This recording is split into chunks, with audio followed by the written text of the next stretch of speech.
Hi friends, എൻ്റെ പുതിയ വീട്ടിലേക്ക് എല്ലാവർക്കും സ്വാഗതം. അപ്പോൾ ഇന്ന് ഞാൻ തയ്യാറാക്കുന്നത് ഒരു സോയാ ചങ്ക്സ് മസാല കേട്ടോ. സോയാബീൻസ് കറിയാണ്. ഒരുപാട് ഫൈബറും പ്രോട്ടീൻസും ആൻറ്റി ഓക്സിഡൻറ്റും ഒക്കെ അടങ്ങിയിട്ടുള്ളൊരു ഐറ്റമാണ് സോയാബീൻസ് എന്ന് പറയുന്നത്. അപ്പോൾ നമുക്ക് ക്യാൻസറിനെയൊക്കെ റെസിസ്റ്റ് ചെയ്യുന്ന ആൻറ്റി ഓക്സിഡൻറ്റ്, അതുപോലെ തന്നെ നമ്മുടെ കൊളസ്ട്രോളൊക്കെ കൺട്രോൾ ചെയ്യാൻ പറ്റുന്നൊക്കെ ഒരുപാട് കണ്ടൻസ് ഒക്കെ ഇതിൽ അടങ്ങിയിട്ടുണ്ടെന്ന് പറയപ്പെടുന്നു. അപ്പോൾ നമ്മൾ ആഴ്ചയിൽ 2-3 തവണയൊക്കെ കഴിക്കും. എങ്ങനെയെങ്കിലുമൊക്കെ നമ്മുടെ ഭക്ഷണത്തിലൊക്കെ ഉൾപ്പെടുത്തുന്നത് വളരെ നല്ലതായിരിക്കും. അപ്പോൾ നമുക്ക് ഇതെങ്ങനെ തയ്യാറാക്കാൻ നോക്കാം. അപ്പോൾ അതിന് മുൻപായിട്ട് നിങ്ങൾ എൻ്റെ വീഡിയോ ആദ്യം കാണുകയാണെങ്കിൽ എൻ്റെ ചാനൽ ഒന്ന് സബ്സ്ക്രൈബ് ചെയ്തേക്കണം. അപ്പോൾ നമുക്ക് വേഗം സമയം കളയാൻ നമ്മുടെ വീട്ടിലേക്ക് പോകാം. വെള്ളമൊക്കെ നന്നായിട്ട് തിളച്ച് വരുന്നുണ്ട്. അപ്പോൾ അതിലേക്ക് ആവശ്യത്തിന് ഉപ്പ് ഇട്ട് കൊടുത്തു. ഇനി അതിലേക്ക് ഏകദേശം ഒരു 300 ഗ്രാം സോയാ ചങ്ക്സ് അതിലേക്ക് ഇട്ട് കൊടുത്ത് 2-3 മിനിറ്റ് നമുക്ക് ഇളക്കി തിളപ്പിക്കണം. ഇനി അതിനുശേഷം നമുക്കതൊന്ന് ഊറ്റിയെടുത്തിട്ട് നല്ലപോലെ പിഴിഞ്ഞ് ഒന്ന് കഴുകിയെടുത്ത് മാറ്റി വെക്കാം കേട്ടോ. അതിനുശേഷം ഒരു മസാല തയ്യാറാക്കാം. ഞാൻ എൻ്റെ പാത്രം അടുപ്പത്ത് വെച്ചിട്ടുണ്ട്, ചൂടായിട്ടുണ്ട്. അതിലേക്ക് ഞാനൊരു 1/2 ടീസ്പൂൺ ജീരകം ഇട്ട് കൊടുത്തു. 2 ബേ ലീഫ് കേട്ടോ, വഷണയില 2 എണ്ണം ഉണങ്ങിയത് ഇട്ട് കൊടുത്തു. 1 ഏലക്ക ഇട്ട് കൊടുത്തു. 2 സിനമൺ സ്റ്റിക്ക് ഒരു പീസ് കേട്ടോ, 2ആയിട്ട് മുറിച്ചിട്ട് അത് ഇട്ട് കൊടുത്തു. പിന്നെ അതിലേക്കൊരു ഗ്രാമ്പു കേട്ടോ, ഗ്രാമ്പു 2 എണ്ണം, അതും കൂടി ഇട്ട് നന്നായിട്ടൊന്ന് ചൂടാക്കണം.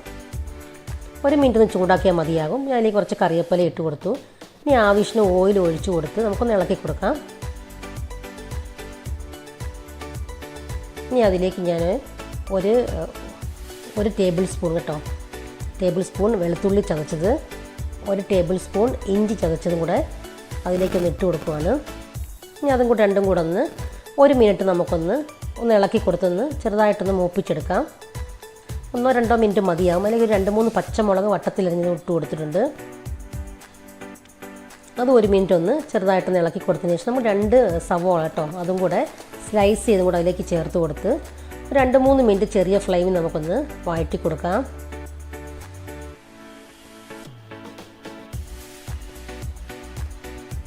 ഇനി അതിലേക്ക് നമുക്കൊരു പിഞ്ച് മഞ്ഞൾപ്പൊടി ചേർത്ത് കൊടുത്തിട്ടുണ്ട്. അതുപോലെ തന്നെ ആവശ്യത്തിന് ഉപ്പൂടെ ചേർത്ത് കൊടുത്തിട്ടുണ്ട്. എന്നിട്ട് 1-2 മിനിറ്റ് നമുക്കൊന്ന് വഴറ്റി കൊടുക്കണം കേട്ടോ. ചെറിയ ഫ്ലെയിമിൽ വഴറ്റിയാൽ മതിയാവും. 2-3 മിനിറ്റ് നമുക്കിതൊന്ന് വഴറ്റിയതിന് ശേഷം നമുക്കൊന്ന് അടച്ച് വെച്ച് 2-3 മിനിറ്റ് ഒന്ന് അടച്ച്. അപ്പോൾ ഉള്ളിയൊക്കെ ഇവിടെ നല്ലപോലെ വഴന്ന് വന്നിട്ടുണ്ട്. അപ്പോൾ അതിലേക്ക് ഞാൻ ഒരു തക്കാളി ചേർത്ത് കൊടുക്കുവാണ്. ഒരു മീഡിയം സൈസ് തക്കാളി മതി. അതൊരു മിനിറ്റ് ഒന്ന് വഴറ്റി കൊടുക്കണം. ഇനി അതിലേക്ക് നമുക്ക് മസാലകളൊക്കെ ചേർത്ത് കൊടുക്കാം. 1 ടേബിൾ സ്പൂൺ കാശ്മീരി മുളക് പൊടിയാണ് ഞാൻ ചേർത്ത് കൊടുക്കുന്നത്. അതേ അളവിൽ തന്നെ മല്ലിപ്പൊടിയും കൂടെ ചേർത്ത് കൊടുക്കുവാണ്. ഇനി 1 ടീസ്പൂൺ പെരിഞ്ജീരപ്പൊടിയും കൂടെ അതിലേക്ക് ചേർത്ത് കൊടുത്തു. ഇതെല്ലാം കൂടെ നമുക്കൊന്ന് മിക്സ് ചെയ്ത് കൊടുക്കാം. മസാലയുടെ പച്ചമണമൊക്കെ മാറുന്നവരെ നമുക്കൊന്ന് 1 മിനിറ്റ് ഒന്ന് മിക്സ് ചെയ്തതിന് ശേഷം നമുക്കതിലേക്ക് 1 ടേബിൾ സ്പൂൺ ഗരം മസാലയും കൂടെ ചേർത്ത് കൊടുക്കാം. നന്നായിട്ടൊന്ന് മിക്സിയിൽ ആവശ്യത്തിന് വെള്ളം ഒഴിച്ചൊന്ന് തിളപ്പിക്കണം കേട്ടോ. അപ്പോൾ മസാലയും വെള്ളമൊക്കെ തിളച്ച് വരുമ്പോഴത്തേക്കും നമുക്ക് നേരത്തെ റെഡിയാക്കി വെച്ചിരുന്ന സോയാ ചങ്ക്സും കൂടെ അതിലേക്കൊന്ന് ചേർത്ത് കൊടുക്കണം.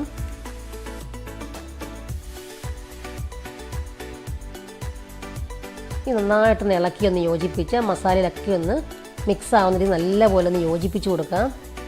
ഇനി നമുക്കിതൊരു 5 മിനിറ്റ് തൊട്ട് 7 മിനിറ്റ് വരെയൊക്കെ നമുക്കൊന്ന് 5 മിനിറ്റ് മതിയാവും. ഒന്ന് ചെറിയ ഫ്ലെയിമിലൊന്ന് കുക്ക് ചെയ്തെടുക്കാം കേട്ടോ. ഇപ്പോൾ ഇവിടെ തിളച്ചൊക്കെ ഒന്ന് പറ്റി മസാലയൊക്കെ ഒന്ന് പിടിച്ചിട്ടുണ്ട്. ഇനി അതിലേക്ക് നമുക്കൊരു 5-6 കുരുമുളക് ക്രഷ് ചെയ്ത് അതിലേക്കൊന്ന് ചേർത്ത് കൊടുക്കാം.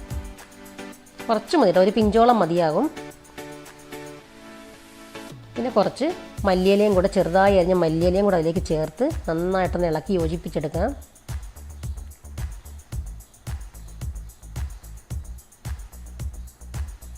അപ്പോൾ നല്ല ടേസ്റ്റി ആയിട്ടുള്ളൊരു സോയാ ചങ്ക്സ് മസാല അല്ലെങ്കിൽ സോയാബീൻ കറി ഇവിടെ തയ്യാറായിട്ടുണ്ട്. നമുക്കിതെല്ലാം കൂടെ ഒന്ന് ഇളക്കി ഒന്ന് യോജിപ്പിച്ച് വെക്കാം. ഈ കുറച്ചുകൂടെ ഒക്കെ നിങ്ങൾക്ക് പറ്റണമെങ്കിൽ ഒന്ന് കുറച്ചുകൂടെ ഒന്ന് പറ്റിച്ചെടുക്കും കേട്ടോ. കറക്റ്റ് അത്യാവശ്യം ചാറൊക്കെ ഉണ്ട് ഇതിന്. അപ്പോൾ ഇതുപോലെയുള്ള നല്ല നല്ല റെസിപ്പീസ് കിട്ടാൻ എൻ്റെ ചാനലൊന്ന് ഫോളോ ചെയ്തേക്കണേ. ഇനി അടുത്തൊരു വീഡിയോ ആയിട്ട് വരുന്നവരെ ബൈ.